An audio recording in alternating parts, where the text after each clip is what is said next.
Welcome to the Prime Health Podcast with your host, Dr. Derek Barron. Dr. Barron interviews doctors, wellness experts, and healthcare leaders who are revolutionizing how we approach health and longevity. The Prime Health Podcast explores breakthrough science, personal and patient stories, and practical insights that are shaping the future of health and wellness. So sit back, listen in, and prepare to transform how you think about your path towards Prime Health with Dr. Barron and his special guest. Welcome back to the Prime Health Podcast. I'm your host, Dr. Derek Barron. I'm here to bring you cutting-edge insights and practical strategies from healthcare experts for your journey from Prime Health in both life and in business. So here's a question worth considering today. What if depression, anxiety, even neurological decline aren't just brain problems, but metabolic problems?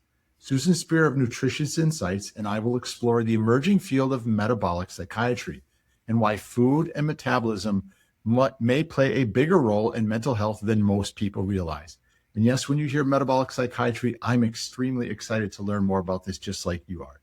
Before we jump into the episode, I just have a quick message from our sponsor, Growth Solutions, where we believe every healthcare professional deserves an exceptional growth partner to match their ambition and reach their potential. Growth Solutions is not an agency or vendor. We are your growth partner, and we take a diagnostic approach to your business where we analyze where time, money, leads, or opportunities may be leaking. We help eliminate stressors in your business, such as new patient or client acquisition, marketing and growth strategies, reducing operational chaos with proven systems, frameworks, and SOPs, and yes, understanding AI and which bots or agents to implement because they're coming for us, whether we like it or not. So if you've ever thought this yourself, I'm too busy to grow, too slow to scale, or too overwhelmed to fix it, we are your growth solution. If you're interested, feel free to reach out to me on any of the social platforms. Love to have a conversation with you. But you came here for a reason. That's to hear from our amazing guest today. Susan, welcome to the Prime Health Podcast. And please tell us a little bit about yourself and what you do. Well, thank you, Derek. I'm glad to be here. I am passionate about this space. I'm both an educator and a practitioner. And my work sort of sits at the intersection of biology and nutrition and metabolic health. And with students, I like to help them understand that food can be both data for the body and delicious to the taste. But as a practitioner, I help clients optimize health through a food-first, data-informed approach. And I integrate metabolism, lifestyle, and perhaps most importantly, brain health. So as both metabolic health and mental health continue to decline, my focus has become increasingly centered on this topic of metabolic psychiatry, basically exploring how nutrition and metabolic function influence mood, cognition, mental health, neurological resilience. And I'm passionate about translating the complex science into practical and empowering strategies, including what's known as a therapeutic ketogenic diet that help people reclaim agency over their health and mental well-being. So in a nutshell. No, it's good. It's a big nutshell, but that's good.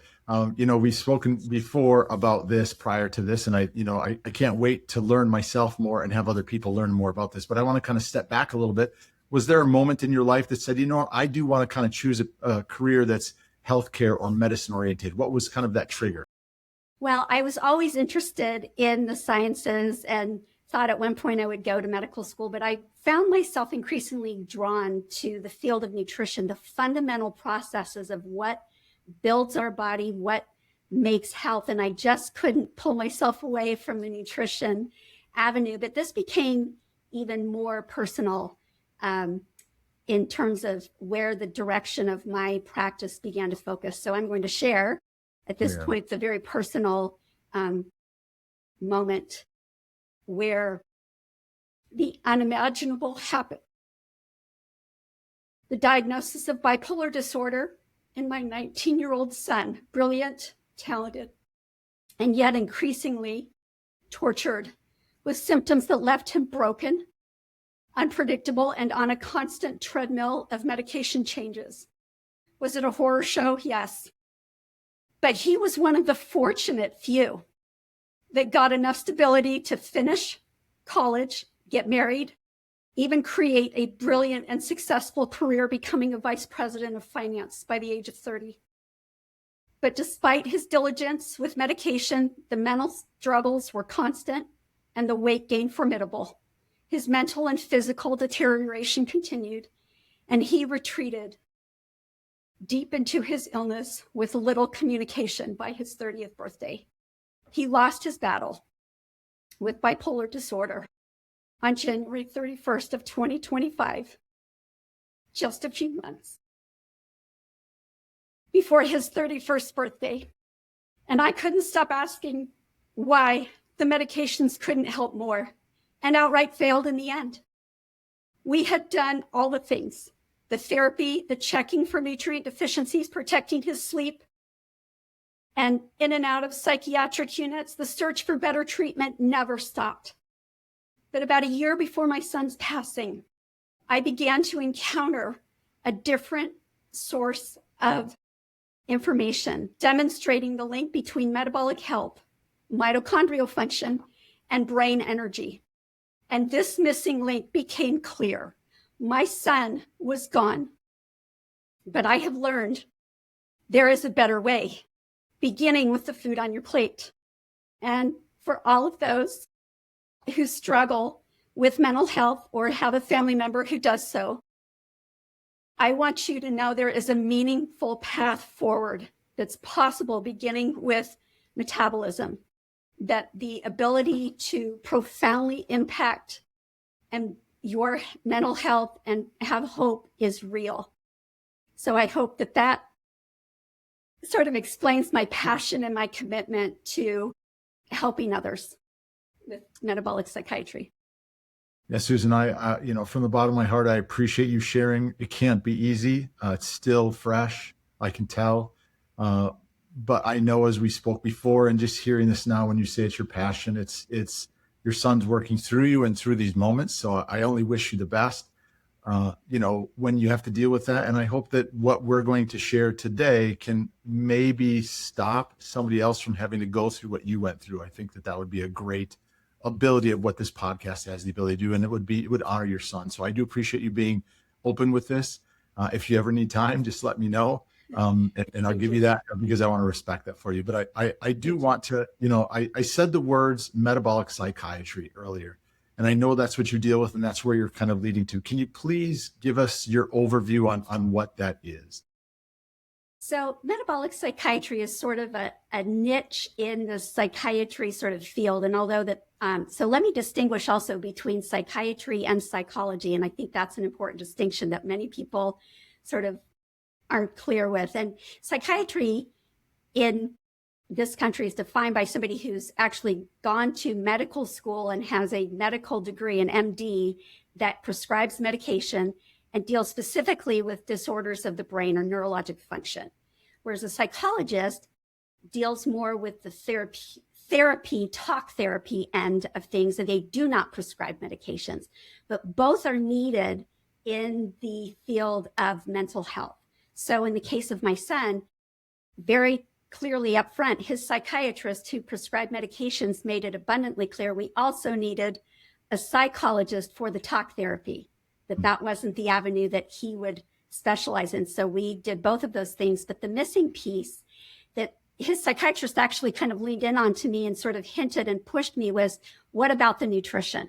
And of course, I dove right in, but I just didn't have this piece to metabolism, which is all the chemical reactions and pathways in the body, of which there are thousands happening every day, every moment, that impact our energy production and our energy regulation, including neurotransmitters in the brain and all of the things that go into making us show up in the world in a functional way. Yeah. Thank you for kind of deciphering between the two of those. I think it's very helpful for the guests to hear or see that. So as you're saying this, we know from what's on news, we know from what we hear in young children, in high schoolers, in college, and those that are out of college, that mental health disorders are on the rise. And there appears to be, this physical health markers that are also declining at the same time. Do you believe that those are two separate crises, or are they kind of the same story? Well, they hint at being very much the same story. I mean, just to put it in perspective with, layer one being the mental health crisis is increasing, they've now become the leading cause of global disease burden. Just to put it out there. It isn't just bad, it is catastrophic. And right now we have 40% of teens in the US are diagnosed with a mental disorder. So just want to put that out there to make it more real. And then as far as metabolic health collapse, that is not probably as big of a secret. There, just in 2018, 93% of Americans were considered metabolically unhealthy. Now that's pre-COVID. Yeah. So that's 9 out of 10 Americans are not metabolically healthy, making dysfunction the norm, not the exception. So this is on track with the system-wide breakdown of brain function, liver function, things like type 2 diabetes. When I say metabolic dysfunction, we're talking heart disease, high blood pressure, type 2 diabetes, obesity. This is now the norm, not the exception. And brain disorders are not isolated from this. So they track together. Mm-hmm. Okay. So even though they track together, do you believe there's a common root problem with both of them? Well, we see an overlap of symptoms. I could go down lots of symptoms, but to sum it up with 3 general shared markers, we can look at things like inflammation and something called oxidative stress, which points to mitochondrial dysfunction, as well as something called insulin resistance. Those are 3 shared disorders between mental health and metabolic dysfunction. Okay. So do you think there are some people that are in a talk therapy situation that have these patients coming in every single day, and your psychiatrists have people coming in every single day that are having those 3 signs/symptoms? And why do you think there is a disconnect of joining this root problem together for them? Well, that is a great question. Why the disconnect? So basically, we've been treating the brain just based on our cultural narrative that it's a separate organ from the rest of the body. So there's this view that mental health is strictly a brain problem. And because the brain's not part of the body, it doesn't matter what else is going on in the body. Why would diet impact mental health? But actually, breaking news, the brain is part of the body. And what happens downstream also happens upstream. So there is very much an overlap. And in fact, we know that if somebody has a mental illness, they're 2 to 3 times more likely to have metabolic issues. Like there's this bi-directional pull. I could go down a whole big boring slide about the crossover, but it's unmistakable. I mean, we're not talking small correlations. We're talking large crossover. If you've got one, you've got the other. If you go to a cardiovascular ward of somebody who's had a recent heart attack, their rates of depression, and this is documented in the literature, is very high. They know that once there's been a heart attack, the rates of depression go up. And if you go to a mental health ward, you're likely to find cardiovascular issues. So there's much crossover to be had. Okay. Yeah. So the cause and correlation is there. We're not tying them together enough. It doesn't appear as though at this point in time is that we see it. We don't know what's out there as much. And I guess that's why this onset of, metabolic psychiatry is going to be helpful in the future for people. Yeah. So just to kind of point you to where we're starting to see hints of this crossover between metabolic health and mental health. And this was in a study. They actually did a longitudinal study. So they followed these children. There were 5,000 children that they followed from ages 1 to 24. So quite a long follow-up period, but the results were pretty shocking here. And this is that they were testing a hormone that's related to metabolic function, which is insulin. And those children with the highest insulin levels beginning at age 9, so just prior to puberty, they were 5 times more likely to have a psychosis at mental risk state and 3 times more likely to be diagnosed with a psychotic disorder. And children who gained the most weight around puberty were 4 times more likely to develop depression, irrespective of, other factors. Yeah. Our social conditions and that are out there doesn't help that either when somebody is 9, 10, 14 years of age and they go through a physiologic change that they don't know why it's happening neurologically to them. But the truth is, it sounds like whatever they're putting in their mouth is having a huge detrimental effect to them. And that's why eating healthier is a great idea. But unfortunately, in our society, sometimes eating at Whole Foods is a little bit more expensive than eating at the regular grocery store, which is just, it's truly unfortunate for what it leads up to, like, unfortunately, with your son. Well, and it's interesting that you point out, not everyone can afford to eat at Whole Foods, or, is that the healthy designation? But that's, I think, one of the biggest misconceptions about nutrition. It's that somehow you have to adopt a very expensive, sort of curated diet that doesn't exist at a quote normal grocery store or even in a restaurant, a fast food restaurant. And I wanted to spell that a little bit. I am not by any means endorsing fast food as a mainstay of the diet, but there is room to actually have some understanding about what actually constitutes the fundamental food that we need and where do we find it. And we can actually, in a pinch, find it at a fast food restaurant if we know how to order. Okay. And we don't have to go to Whole Foods. Whole Foods is awesome, but it doesn't require that to have a healthy diet or to have a brain healthy diet. Okay. All right. So then this is way off the wall, but what you're explaining, Susan, can you give us, 3 of the best foods that would be anti-inflammatory that you think children or adults should take to help? Okay, so I love that you asked that. And I think it's interesting that you asked. Now, are you asking for 3 foods or can I give you categories? You're the expert. You please give me what you feel is important. I'm here to listen and learn. Before I want to jump to foods, I actually want to jump to categories because this is where the rubber meets the road as far as being able to drive mental health. So we have 3 main molecules that we're typically familiar with, and most people will understand provide the energy molecules of the body, and those are protein and fat and carbohydrates. Okay. Now, 2 of those 3 are absolutely essential for human survival, and that means that your body cannot produce it on its own. It must be provided in the diet, and you must have it to survive.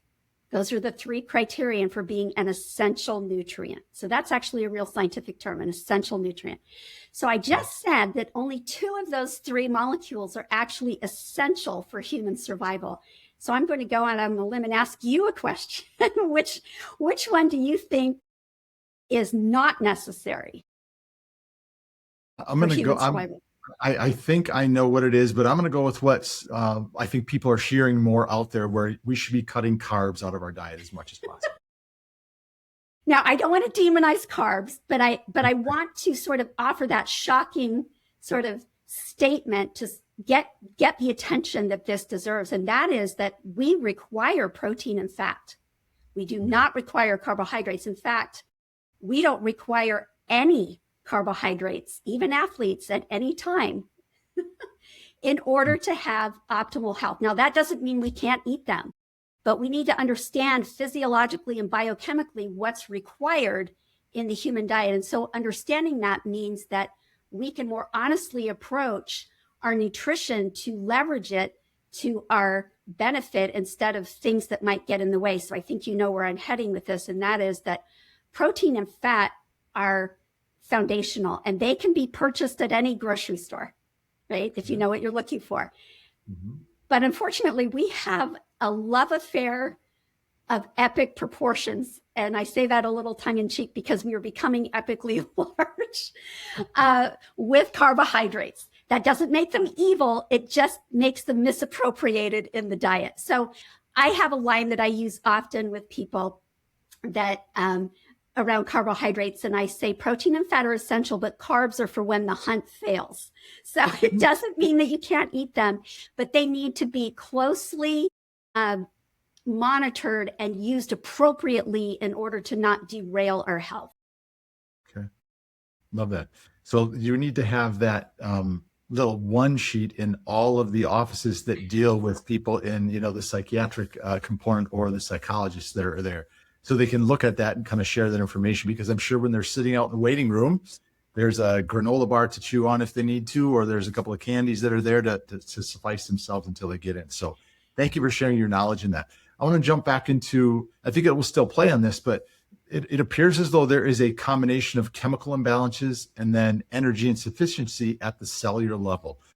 Can you explain that a little bit more as we get into this? Yes, I think, so getting more granular on this energy insufficiency issue, it's really a disorder of energy metabolism that's created by dysregulated glucose or carbohydrates. So when metabolic dysfunction kind of reaches the brain, and again, this is not exclusive to the brain, this is just specific to the brain that we're discussing today. So carbohydrates provide glucose in the diet, and glucose can provide energy, including energy in the brain. And it's true that there is a certain requirement for glucose in the brain. Okay, but don't confuse that with needing to eat carbohydrates to obtain that glucose.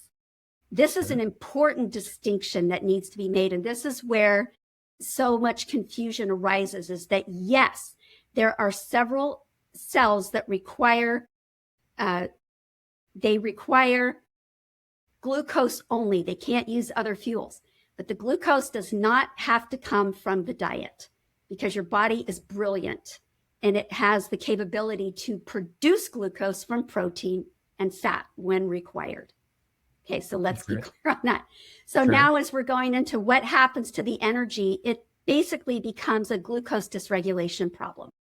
And so let me paint a picture for what's going on in the brain and how the brain uses this energy. So glucose is present in the brain in proportion to glucose levels in the blood. And they aren't the same. Brain tends to have a lower glucose content, but they do mirror each other. And glucose can freely pass what's known as the blood-brain barrier without any escort or any help, and even enter into the brain cells freely. Now, this is a little bit unique because most of our cells require a bit of an escort. Our muscles, not always, but most of our cells require an escort in the name of insulin. But in the brain, because it's fundamentally necessary, there's sort of this free pass that glucose gets. However, the final ability to use glucose in the mitochondria in the brain, which is our energy producer, it does depend on insulin. So the brain can get the glucose in, but it can't finish utilizing it unless it has insulin. And insulin can actually become low in the brain due to something called insulin resistance. And this is where the blood-brain barrier will not respond to insulin's knock to request a pass into the brain. And so the level of brain insulin becomes insufficient to help all the glucose that is freely swimming around in your brain. Mm. And so now you have a true brain energy crisis. So the glucose is there. It's like the ancient mariner's rhyme, water, water everywhere, but not a drop to drink. Well, there's glucose, glucose everywhere, but I can't get to it, is what your brain is saying.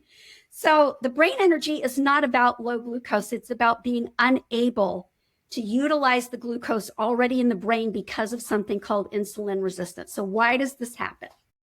So when we constantly eat a large amount of carbohydrates, we often spike our blood sugar or blood glucose by, and this requires a large release in insulin, because that's how we carry glucose out of the bloodstream and into our cells, because it's dangerous to have too much glucose in the blood all the time. Sure.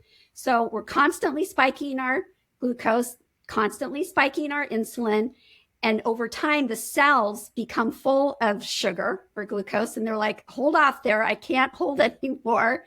And so really out of a survival mechanism more than anything, their response to insulin will diminish. And that's what's known as insulin resistance. And then the body tries to compensate. It produces more insulin. It's like, well, I can just overwhelm the resistance, and the cell's like, no. And so you get high insulin and high glucose. And this indicates dysregulated glucose metabolism. And dysregulated glucose metabolism in the body will affect the brain as well. This just travels right on up to the brain. So when the cells in the rest of the body become insulin resistant, so do the cells of the blood-brain barrier. and insulin can no longer enter the brain to help glucose enter the brain's mitochondria and create energy. And this is known as cerebral hypo, meaning low, metabolism. And it's a key step in the development of neurodegenerative diseases and dementia. Shocker. We just think this is a mental health issue. Oh no, this is where we really see the science kick in.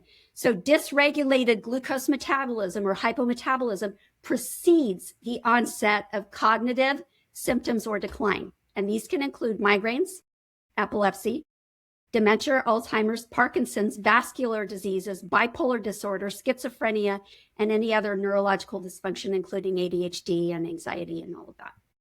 So there you go. So Susan, what can we really do to change the fuel that we give to our brain? Well, we can begin by adjusting the type of fuel that is our main energy source in the body. So if we go back to the fundamentals with what does the body actually need versus what's the luxury add-on that can dysregulate our metabolism, if we start to focus on protein and fat and the carbs become the sideshow, we can very quickly reorient our metabolism to have insulin sensitivity and normal metabolism in the brain. Now, I will put a caveat that some people still struggle with glucose metabolism, even when they're not insulin resistant. So this hypometabolism still can extend in certain individuals. So I do want to qualify that. But for the vast majority of people, sometimes it's enough to just simply restore normal insulin sensitivity and the glucose can pick up where it left off and the brain moves on. So to come back to your personal situation, if you wish, and there are other people that are listening to this, and hopefully people will share it to somebody that may have a child or a family friend or somebody that is having a mental illness and they're realizing they're in this metabolic cascade. If they're connected, what is your suggestion? You lived through it, unfortunately. Yeah. What's the change in the way we should approach the treatment for people that are, that were in your son's condition? Well, I think the first approach is to, of course, dial in any nutrient deficiencies, which can be elucidated with some blood work and some different nutrient tests that can be done using even urine.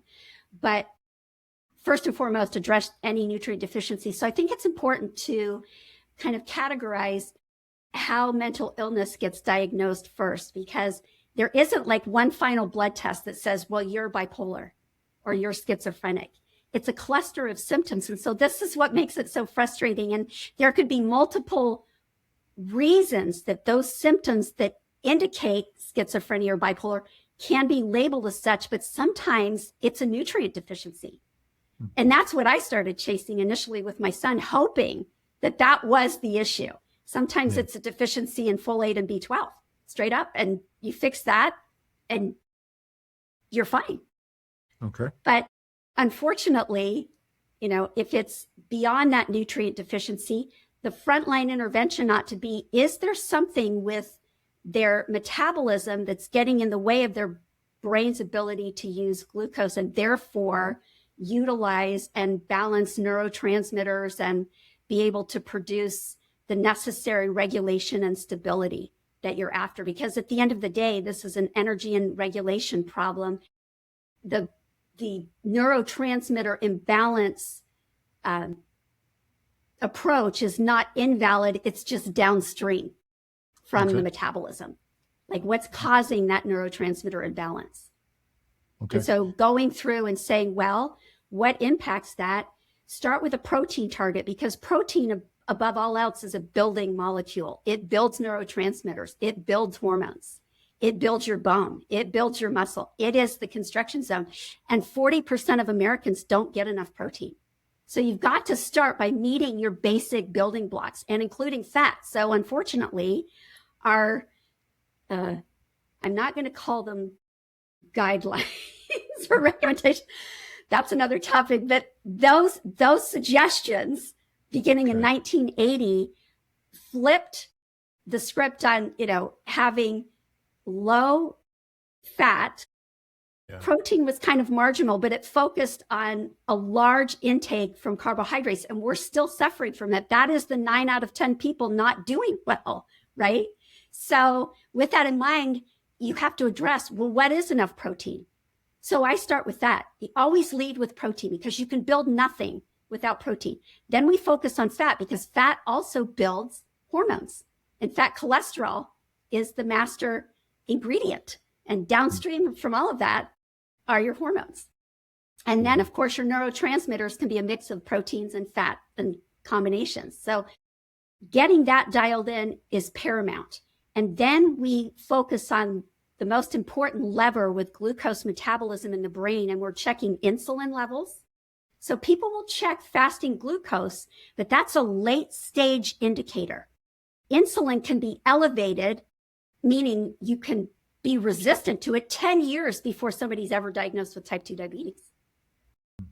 So that's the first thing I check on my clients is where's your insulin? And then tell me about your protein intake. And then once we understand where that is, we start to educate, or I start to help them to understand what foods are going to spike insulin potentially, what foods are more likely to keep it stable.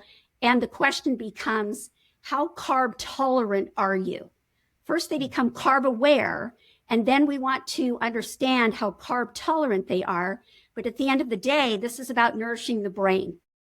And so if in the end, their carb intake needs to go down and down and down to get their blood sugar regulated, we do that. But it's not going to jeopardize their health. So people worry about that. Don't you need carbs for energy? Don't you need? No. Remember, carbs are optional. I appreciate it. I can tell from this conversation, I'd love to have a meal with you because I think I'd be eating extremely healthy. I would stay away from Pop-Tarts if that were the case, because it probably just was higher in the food pyramid than not. So I want to ask for your business perspective, Susan, Nutritious Insights, who are the people that you're looking to attract into your business?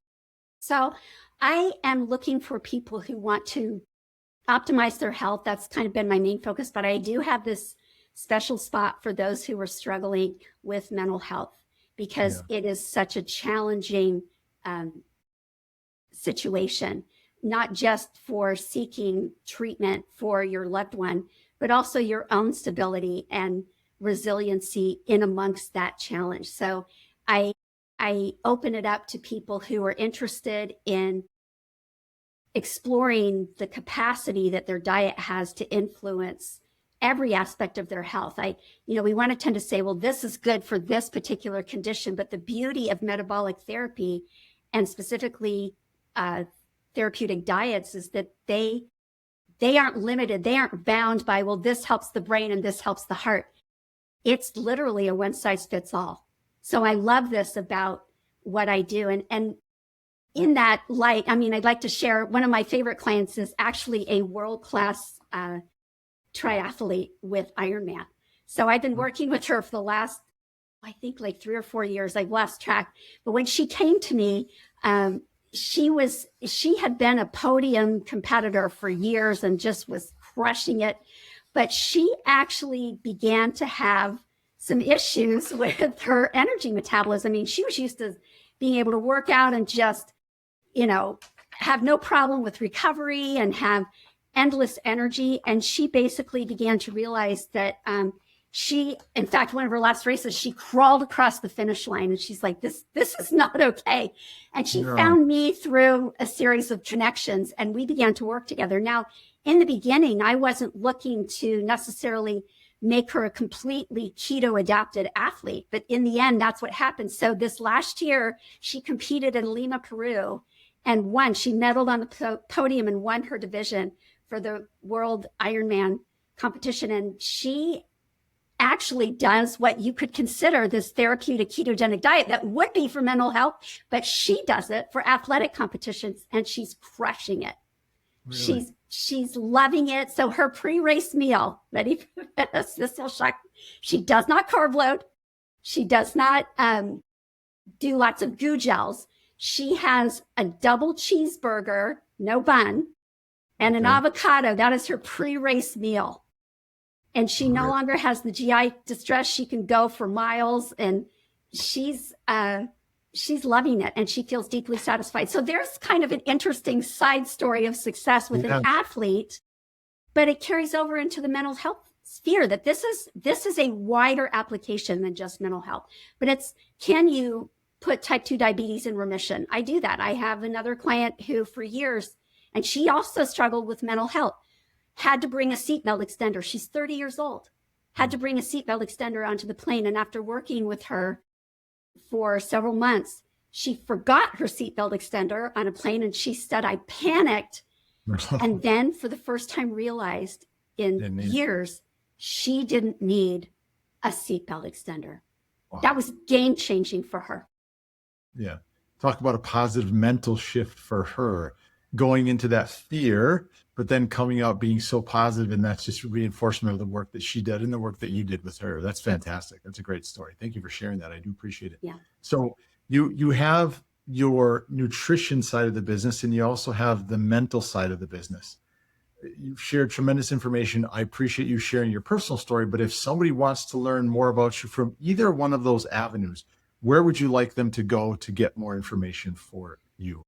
Well, the best place to go is my website, nutritiousinsight.com. And there's availability for booking appointments and learning even more about me. I also, if you just want a layman's introduction to nutrition and sort of the food science aspect, I do have a book on Amazon called Calories Matter, but they don't count, at least not the way you think they do. So if it's a long title, but it's Mission Nutrition, Calories Matter, but they don't count, at least not the way you think they do.